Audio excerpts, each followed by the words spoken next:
আসসালামু আলাইকুম, শুভ সন্ধ্যা। নিশ্চয়ই ভালো আছেন। আমিও আলহামদুলিল্লাহ ভালো আছি। আজকে আমি আপনাদের সাথে একটি বিষয় শেয়ার করব, যে বিষয়টি পুরুষ মহিলা সবারই জানা প্রয়োজন। যেমন আমরা জানি যে আমাদের আত্মীয় স্বজন আমাদেরকে ভালো, আত্মীয় স্বজন মানেই আমাদের আপনজন। আসলেই কিন্তু এই আত্মীয় স্বজনের ভিতরেও কিছু কিছু মানুষ আছে ভিতরে ভিতরে আপনাকে প্রচুর হিংসা করে।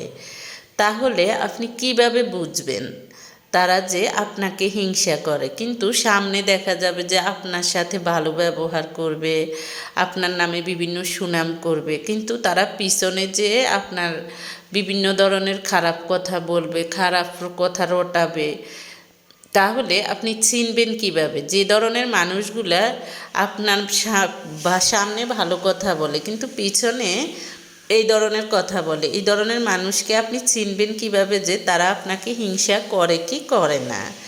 যেমন আপনি কি করবেন যখন দেখা যায় যে আপনি কিছু মানুষের সামনে আপনার কোনো ভালো কথা বললেন, সে যদি পাল্টা আপনার সাথে কম্পেয়ার করে, তার অন্য কোনো কিছু কম্পেয়ার করে, তাহলে বুঝবেন যে সে কিন্তু আপনাকে অবভিয়াসলি হিংসা করে।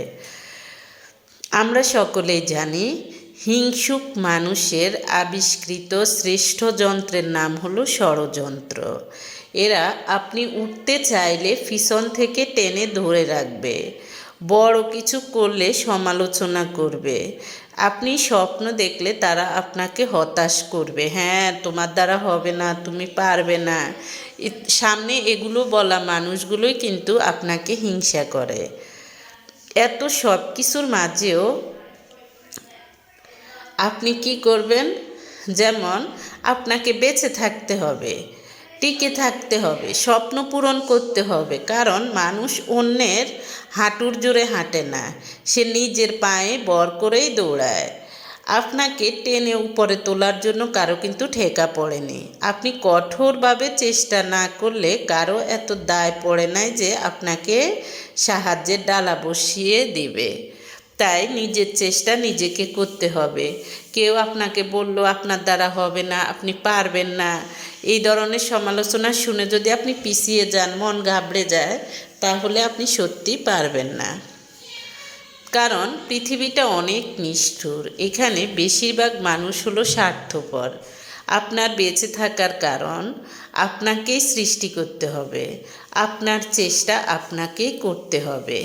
পৃথিবীতে মানুষ রেজাল্ট দেখতে চায়, অর্থাৎ অযোগ্য লোক আপনাকে অনেকভাবে নিচে নামাতে চাইবে, কিন্তু দেখা যায় যে তারা আপনাকে বিভিন্ন ধরনের কথা বলে আপনাকে নিচে নামাতে চাইবে। আপনি মনে করবেন সৃষ্টিকর্তা আপনাকে একটি খোলা মাঠ দিল, এখন সেই মাঠে যদি আপনি অল্প খনন করেন তবে আপনি একটা গর্ত করতে পারবেন, আর একটু বেশি খনন করলে আপনি একটা পুকুর করতে পারবেন, আর একটু বেশি খনন করলে সেখানে একটা বিরাট দিঘি হবে। আপনি যা খুশি তাই করতে পারবেন। সৃষ্টিকর্তা আপনাকে শক্তি দিয়েছে, মাঠ দিয়েছে, কিন্তু সেই শক্তি দিয়ে মাঠকে পুকুরকে দিঘি এগুলো বানানোটা নির্ভর করছে আপনার উপর, নির্ভর করছে আপনার সিদ্ধান্তের উপর। অর্থাৎ সুতরাং সৎ থেকে চেষ্টা করুন, ধৈর্য ধরুন, সমালোচনা এড়িয়ে চলুন। মনে রাখবেন, যাদের কিছু করার ক্ষমতা নেই তারা কিন্তু অন্যকে নিয়ে আজে বাজে কথা বলে, অন্যকে নিয়ে সমালোচনা করে, পিছনে সমালোচনা করে, সামনে সমালোচনা করে। অযোগ্য মানুষই কিন্তু মানুষকে নিয়ে খারাপ কথা বেশি বলে। তাই অযোগ্য লোক, সে আপনার আপন হোক বা প্রতিবেশী হোক, যারা আপনাকে নিয়ে সমালোচনা করে, বিভিন্ন ধরনের বাজে মন্তব্য করে, তারপরে নেগেটিভ কথাবার্তা ছড়ায়, এদের থেকে দূরে থাকুন, নিজের চেষ্টা নিজে করুন।